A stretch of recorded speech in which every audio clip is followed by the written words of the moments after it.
Hi, everybody. So good to see you here today. As usual, this is our every Thursday, 8:30 People, Travel and Culture. Last week, we have a great time exploring this beautiful city by the name of Budapest in Hungary. I hope you enjoyed the session. If you like this program, please like, share, and comment below. And this week, guess where we are going? Yes, you are right. This week, we are going to Berlin in Germany. This is one city where the history of the city really inspired me a lot, especially during this pandemic time. Are you ready to find out why is it so? Let's go to Berlin, Germany.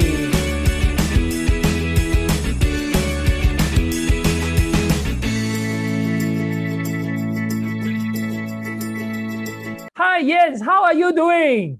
Hello, good morning to Malaysia. Joshua, nice to see you actually after such a long time. I haven't seen you for such a long time. Man, is that good? Oh, yes. I miss you so much. I miss the hug. I miss Berlin. I miss the sun. I miss traveling to Berlin, It will be lovely. It will be lovely to welcome you with all you guests over here in Berlin again. Picking you up from the airport. We have a new airport. I'm not sure if you have noticed. It's a different airport. It's a much warmer welcome over there. And I can give you the story of Berlin and of Germany while we are driving into the city of Berlin. Wow. Yeah. That sounds like, wow, so exciting. But by the way, what's the temperature right now? At this moment, I believe like 20, 21 degrees Celsius. Wow. The sun is actually out. Like it's supposed to start raining in about 1 or 2 hours. By the way, just wonder, Jens, how's the COVID situation in Berlin right now? And I'm pretty proud to say, like in Germany, we have already 63% who have at least one jab, and we have 57% who have actually the double jab.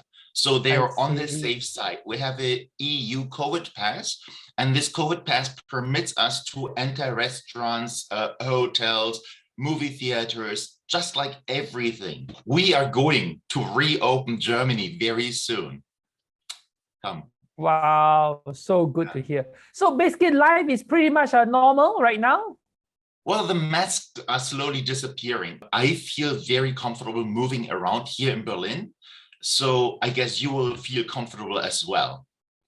I see. That's so good to hear, Can't wait to travel to Berlin. And, a lot of our travelers are very looking forward to have this session to find out more about Berlin. Maybe you can share with us some history, and also, by the way, where is Berlin located, and what's the population of Germany, and what's the population of Berlin? Berlin is the capital of Germany, and we are pretty Central Europe. Germany has about 82 million people. It varies a little bit with the birth rate and also with the immigrants coming. So there is like 82 is like immigrants, meaning like primarily from the European Union. We are free to live wherever we want to. We can live in Spain, in Portugal, in Italy, or they are coming over to Berlin or to Germany. So that's like how it varies. And here in Berlin, we have 3.4 officially registered in Berlin, but we assume the unregistered, including 3.8 million people. And Berlin is by that also the biggest city of Germany. After that, it's followed by Hamburg and by Munich. Like two other beautiful travel destinations, especially Munich, you have to see. We go, for example, to Brenden Brigade, and Brenden Brigade is like the iconic place you have to see here in Berlin. And Brenden Brigade used to be, when I was born, the symbol of the division, but not only of our city with the Berlin Wall, but also of our country and also the whole world. In Cold War, we were divided into East Bloc and West Bloc. And the younger generation that gets born now or was born only 20 years ago, for them, the Brenden Brigade is like the symbol of unity. Berlin is united, Germany is united. And by the way, it's also beautiful. So it's not only history, it's also beautiful to take your pictures in front of it. Yeah. Oh my God, listening to you, I feel like traveling to Berlin even right now, If there's no restriction, I would have rushed to the airport already. I will be there to pick you up. I hope so. And I still remember, when we walked to Brenden Brigade, there is this beautiful park, and it became very magical, magnificent during the autumn season. I can't remember what's the name of the park. You have any idea? I know exactly what you're talking about. Like in the old days, Brenden Brigade was the end of the city, and our king in the old days loved to go hunting. So he created this gigantic park. he put a fence around, they put deer inside, and then he went hunting, the deer, the foxes, the boars, whatever. Now they have opened it up for everyone, and it's called Tiergarten. Oh, So Tiergarten, animal that's right. translates to tier, and garden is like the garden. And I would say, especially in fall or in autumn, it's incredibly beautiful because the leaves are turning into all these different colors. You have to imagine it a little bit like the Indian summer in North America, when these leaves turn to yellow and red and a little bit brownish, but they are still also dark green and so on. So it's like you look like into some painter's painting, a beautiful vision of what a forest could be look like. And that's like in between, here's the Brenden Brigade, here is the Reichstag, and in between you have the Tiergarten. And it's a walking distance. You can even walk over and walk through the park and not losing too much time here. Yeah, so you can even get the feeling of that park. Yeah. Oh, yes, that's true. No, especially the walk from Brenden Brigade to Reichstag is so magical when you walk through the Tiergarten. And what I like the most is the Reichstag. You have a very interesting story about the Reichstag building as well, right? Well, the Reichstag has many interesting stories. First of all, it was put by our former emperor outside of Berlin. You know, he said, I don't like the Reichstag. I don't like democracy at all. I'm the emperor, I rule, you know. It has changed today, but in between, I mentioned already the Nazis, and they put this on fire. And by that, Hitler got this special right to rule over the Germans without constitutional rights for the Germans. So the fire of the Reichstag. But now we have changed something, you know, like we did have the dictatorships of the emperor, of Hitler, and also of East Germany. We shall never forget, like we are just celebrating 60 years the building of the Berlin Wall. And we said, like, this time we have to make our politics much more transparent. So we have used the outside, the facade of the old Reichstag, but everything inside we have taken out and put a lot of glass there. So we as tourists, we as Germans, but also everybody from abroad can check what are they doing in the Reichstag? How are they doing politics in my name and in my very best interest? And there is one thing we have also Sir Norman Foster, the architect who designed like the modern Reichstag with all the glass structure. He put on the very top a glass dome that brings like us as tourists, so we can actually go up there. There are mirrors and we can look down and control them. And it's actually how politics should work in his idea, that the people of the country are the primary source. And they tell the politicians, you have to do this in my very interest. So that's the idea of the architecture, of the modern architecture of the Reichstag. So it has an old history and a very modern history. And I like much more modern history of the Reichstag. You know, that really inspired me, you know, because one of the beauty of traveling is you get to expose, you get to see the world, and you get to see how other country do their, you know, run their country. And this particular part is what I love about Germany, about Reichstag, about the transparency. That really give me a big inspiration. And thank you. And also, you know, it's really wonderful. And, you know, I hope our politicians get to watch this as well, you know, sometimes. You do a tour for your politicians, man. Just write them a letter and say, come on my next tour to Germany. I have to say it was a very hard coping of us Germans with our past. And still today, we have a few people from East Germany who still say, oh, it hasn't been so bad in East Germany. I, as an East German, have to say, yes, I did not suffer, but I'm enjoying much more the freedom we have today. I don't want to wish a single day back of those old days. You know, it was my childhood and I enjoyed my childhood. I think it doesn't really matter, but it's so much better how we handle it today, our politics. Still not perfect, but much, much better than in the old days.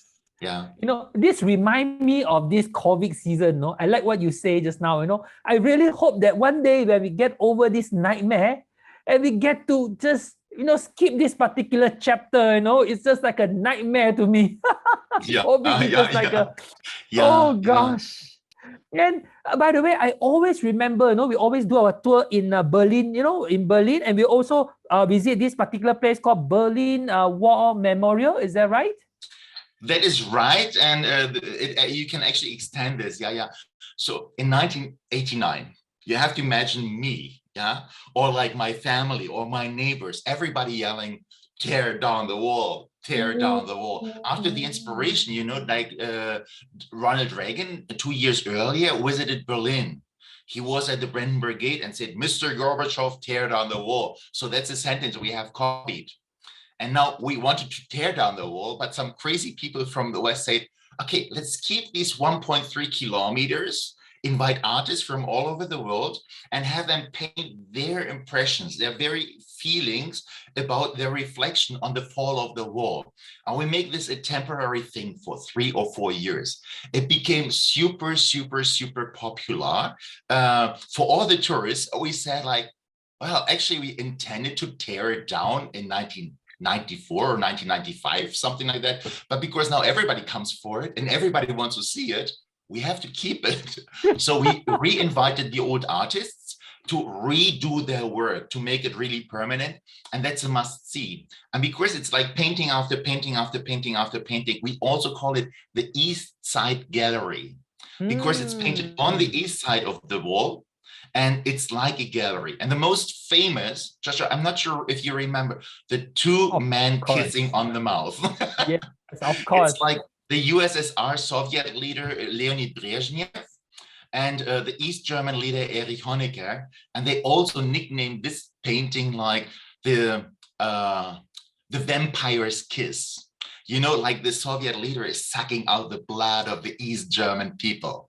So it's a must see. It's a must see. Like the Brenden Brigade or the Reichstag or the Tiergarten, you also you cannot skip it, and you have to have your picture. And don't be jealous.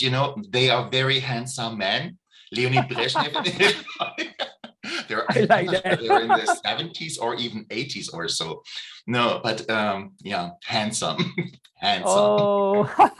No, definitely a must see when you are here in Berlin. Oh, yes. And the best part is after you visit the East Side Gallery, Checkpoint Charlie. Checkpoint Charlie. And a lot of people ask me, like, Jens, where does this come from? Like, was there a very famous person, like perhaps Charlie Chaplin or so, or like who visited this place and they named him in honor of Charlie Chaplin or so, or was it for a soldier they got shot there? And it's different, when you count a NATO alphabet, you can count 1, 2, 3, 4, Alpha, Bravo, Charlie, Delta. So this was actually a checkpoint from the American sector into the Soviet sector. And the history is quite tough. When you hear it, you will be really scared. It was during these times in 1961, the military forces of the 4 Allied forces were allowed to travel all over Berlin without the permission of the Soviet or the French or the British sector, just travel around and check and make sure everything becomes very more democratic. And American soldiers wanted to go over to the Soviet sector, which they are allowed to. But the Soviets, after having built the Berlin Wall, said, wait, you have to stop here and show us your ID. And they said, no, Potsdam Agreement, remember, you don't check us. You check everybody else, but not us. We are Allied forces, remember? And then they got out their tanks from one side, and then the Americans got out their tanks, and we had the tank confrontation. And that is a big story because, so far, every war we had before, like after 1945, the Korean War, Vietnam War, and so on, it was indirect. But this time, the superpowers of the Cold War are facing each other. And in Moscow and in Washington, they have the red button for the nuclear bombs. We were so close to World War III. Just for this little incident, an American soldier wanted to go over to the Soviet sector. And it gives you the creeps when you are there. There is not too much to see anymore. Joshua, you will be happy with your tourists. Remember, I'm not sure, in the old days, there were always people dressed up as soldiers and they charge you €3 per person. It's over. They are not allowed to do that. So you can take your pictures. You can take your pictures of that very place without paying a single penny. So Wow, you that's save so good to money. hear. You save money. You can have a cup of coffee next door, coffee fellows. It's a good coffee Oh, place. yes. Yeah. No, Yes. it's like a creepy place, but today you don't get that at all anymore. It's a Yeah. tourist place you must see when you know the history. It's fascinating. It gives you the creeps, and you are sort of happy that this did not happen. It didn't Oh, escalate yes. any further. Yeah. Yen, I'm Yeah. so inspired talking to you. What a timely, what a timing, what a great timing for us to meet. After going through Berlin Wall, after going through all the nightmare during the 1940s, 1990s, and eventually life back to normal. So I'm so believe, after talking to you that COVID will get over one day. Yeah. No, you really have to come. You really have to come. And Joshua, I have to tell you, you don't come only for Berlin. I mean, Germany has so much more to offer. Oh, I'm not sure if I yes. should make propaganda because they are in the Oh, south. please do. But Go ahead. Bavaria, I'm not sure if of course, you have heard of Bavaria, I would say it's the most beautiful territory area of Germany. And we have Munich over there. And I'm not sure, we have Oktoberfest every year. Oh, So yes. people come to celebrate. Last year, this year, unfortunately not. But still, like this, when you go to Hofbräuhaus, like this is the most legendary Oh, place you can yes. visit in Munich. And there you have this kind of Gemütlichkeit. You sit on these long tables with all these people from all over the world. You drink your beer or your lemonade. You have your pork knuckle or you have your salad. Or you have, of course, this gigantic pretzel. You have to try this pretzel. Yeah. And there's a brass band playing in the background and you feel just as if you're in heaven already. You Oh, don't yes. want to leave. You just don't want to leave. But next day, Oh, you yes. go from Munich, you go to Neuschwanstein Castle. Oh, Have you heard? yes. Yeah, I guess you have been to Neuschwanstein Yes. Castle, right? Yes. It's like our Mad King Ludwig, we call him, because he was a little crazy. He was not really mad, but a little bit crazy. And Walt Disney once got inspired, made this his Disney castle as well. And since then, everybody knows it. And you will just be amazed how it's put into the mountain front of the Alps. So halfway up the hill. And it just looks so beautiful from the inside, from the outside. Yeah. Personally, one of my biggest inspiration when I visit Berlin is to visit the Hofbrauhaus. The Yeah. Berlin Hofbrauhaus. I know it's not from Berlin, it's from Munich because I still remember my first trip to Europe is to Munich, and me and my wife traveled to Munich, and that's where the moment I arrived in Munich, I decided to start Easy Europe. That's how it happens. Yeah. Oh, I So didn't I know have that. I didn't know how you started off. A good idea. yeah, that's how after I visit Munich, I'm like, wow, I must run a tourism business or travel agency, and after I visit the Hofbrauhaus in Munich, I'm so excited. They have one in Berlin. That's why I always promote to all my travelers. We might not be able to go to Munich this trip, but at least you have piece of Munich in Berlin. Some people can simply not come out down here to Munich and spend some time here in Bavaria. So why don't we come to the tourists, but give them the same feeling as you would have when you're in Munich? So we also have a brass band over here. They are also wearing the lederhosen, the men, and the ladies, the dirndls. So the very special Bavarian dress, and they serve you exactly the same food. So I would say you have one-to-one the same impression when you are here in Berlin. Yes. Oh, yes. And what's a beautiful part is beside during the autumn season, we get to see the autumn colors in Berlin. And, other than that, one of my favorite season is during the winter season. And I always remember the beautiful Christmas market in, how do I pronounce this? Gendarmark, is that right? Gentleman Mark? Gendarme. You have to pronounce it in the French way. You have to imagine when it was named after that. We had Napoleon being over, and he has brought his army. The gentleman with arms, gendarme, gentleman with arms, and they were marching over this place. And we have these beautiful two cathedrals: the French Cathedral on one side, the German Cathedral on the other side. In the background, you have the concert hall. You have a statue of Schiller in the middle, and then you have these beautiful little huts where you have this Christmas feeling, and you Ooh. have like Christmas music and Christmas illumination and Christmas decoration, and you have this smell. It's difficult to describe a Christmas smell, but we Germans associate it so much. Like there is mulled wine, you know, there is like a candy apple or so, you know, like it's an apple covered Yes. with chocolate or like with candy, red candy and so on. There is a smell, and it brings like harmony to the hectic life you would usually have with Christmas shopping. And it's the most beautiful Christmas market, I would argue, in all of Berlin, the Gendarme Market Christmas market. Yes. It is, I have to warn you, rather cold.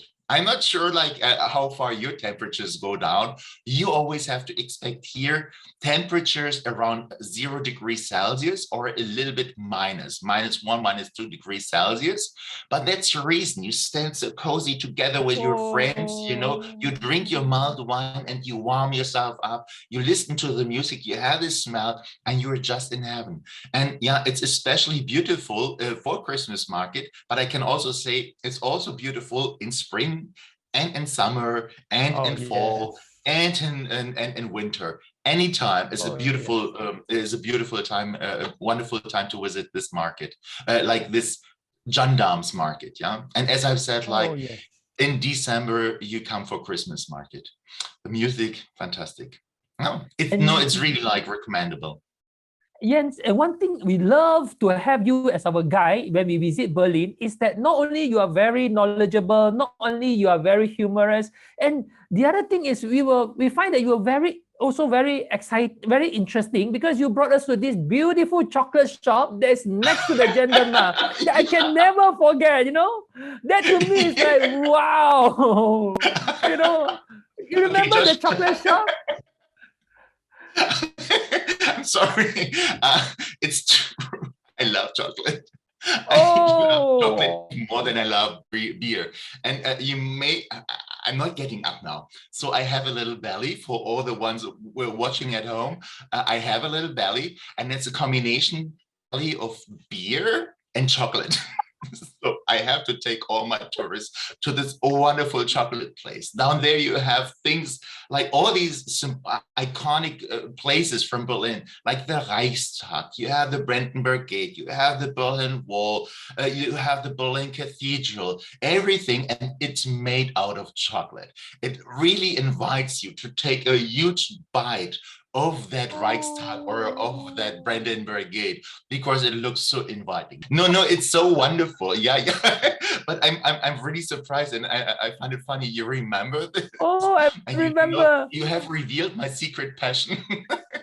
You know, to me, it's like so personal. You know, that's why a lot of our travelers, they enjoy traveling with us, because to them, they say it's like, you know, it's like a group of friends traveling together, and the hospitality itself is so amazing. That's why, you know, it really brought me back a lot of all these sweet memories that we have. You know, the other place that I find very interesting that we always get to see is the Berlin Cathedral. Is that right? That is also a very beautiful. That is absolutely monument. Correct. And one thing you have not seen, the Berlin Cathedral was built only in 1905, so it's rather young. For it looks like 500 years old. We have just rebuilt the old palace of our king or later emperor, and the emperor didn't want to go too far to another church or cathedral, and he ordered, buy me a beautiful cathedral that can compare with Vatican, like St. Peter's in Vatican City. You know, so it's of course a little bit smaller. Don't expect St. Peter's of Vatican City, but the outside is amazing. We are on Museum Island, and no matter which way you turn, you just see beautiful old historic architecture. And you can take your 360-degree shot, and you just see something that inspires you and makes you so happy. And the Berlin Cathedral, as I've said, like the whole dome, you know, the whole architecture, I would say, argue 60 to 70% of that architecture was stolen from the St. Peter's in Rome. And you have a beautiful green grass in front, like a beautiful square. You can sit down, but most of the people just do this, oh, beautiful, beautiful selfie in Instagram and Facebook pictures. The only thing that differs to Vatican City is this church, although it looks so beautiful, it's Protestant. You have to understand, in Europe, usually it's the other way around. Catholics have incredibly beautiful churches, and Protestants have usually churches, you have 4 walls, a roof, and a door to come in there.